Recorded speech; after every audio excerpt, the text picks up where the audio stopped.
সাবেক রাষ্ট্রপতি মরহুম জিয়াউর রহমানের স্মরণে টিভি টুর্নামেন্ট ফাইনাল খেলা 2026 আজকে স্থান চরকাউনা বহুমুখী উচ্চ বিদ্যালয় প্রাঙ্গণ। আজকের এই খেলায় প্রধান অতিথি জনাব মোহাম্মদ রাসেল মাহমুদ, যুগ্ম আহ্বায়ক পাকুন্দি উপজেলা স্বেচ্ছাসেবক দল, উদ্বোধক জনাব মোহাম্মদ নাজমুল হক অপু, সাবেক সাংগঠনিক সম্পাদক পাকুন্দি উপজেলা ছাত্র দল, বিশেষ উদ্বোধক মোহাম্মদ জনাব মোহাম্মদ শাকিল মাহমুদ সম্রাট।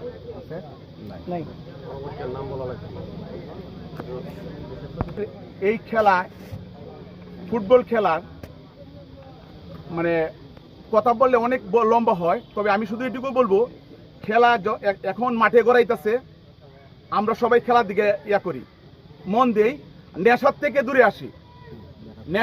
দূরে আসি, খেলার দিকে মাঠে মন দেই। সুস্থ শরীর সবল মন